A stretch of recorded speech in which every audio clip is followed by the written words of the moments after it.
જી આપનું નામ? મારું નામ જયેશભાઈ રમણભાઈ પટેલ, તાલુકા પ્રમુખ આમ આદમી પાર્ટી, ગામ કયું તમારું? જાનભાઈ વાડી ફળિયા.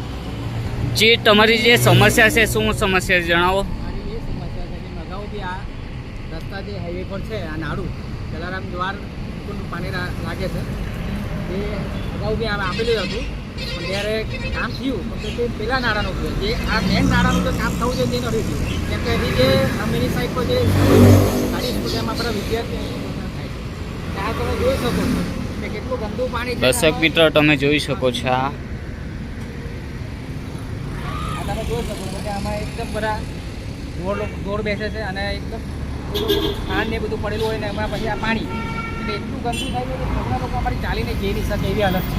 તો મારે અહીંના જે સરપંચશ્રી છે, પછી તાલુકા પંચાયત જે સભ્ય છે, જિલ્લા પંચાયતના જે સભ્ય છે, એ લોકોને મારે એટલું જ કહેવાનું છે કે આ તમે જલ્દીથી આનું કામ કરાવો, જેથી અહીંથી જે વિદ્યાર્થીઓ જાય છે, આપણું દેશનું ભવિષ્ય છે, એ લોકોને કોઈ તકલીફ નહીં આવે અને શાંતિપૂર્વક એ લોકો રસ્તો પાસ કરે. જેથી કરી કે આમાંથી એવું કરજો કે કામ કરાવે ત્યારે મારે કહેવું નહીં એટલું જ સરપંચને બી કે થોડુંક જાય નહીં અંદર ઘૂસે નહીં, તેના માટે બી થોડુંક બનાવે અને છોકરા લોકો આરામથી ચાલીને જાય તો ગંદુ નહીં થાય એ એના માટે થોડુંક દરવાજે જેવું સિસ્ટમ કંઈ બનાવી આપે તો છોકરા લોકોને જવામાં કોઈ તકલીફ નહીં આવે. એટલે મારે એ લોકોને એટલું જ કહેવું છે કે જલ્દીથી જલ્દી આ રસ્તાનું તમે કામ કરાવો, જેથી કરીને અહીંના આપણા જે વિદ્યાર્થી છે તે લોકોને કોઈ તકલીફ નહીં. આવવા જવાનું જે લોકો સામેની સાઈડ એ લોકો રહે છે એ લોકો રસ્તો પાસ થઈને પાડી કે બાજુ જવાના હોય તો આ સાઈડ પર આવવું પડે કે આવું ગંદુમાંથી આવે તે નહીં ચાલે. એટલે સરકારને અને સભ્યોને મારે બધાને એવું કહેવું છે કે તમે ધ્યાન આપો, જે તમે જાઓ છો તો તમે આટલું ધ્યાન કેમ નથી આપતા કે જે ત્યાંથી બાળકો જાય છે તે બાળકોને આટલી તકલીફ પડે તો તમે કેમ નથી જોતા.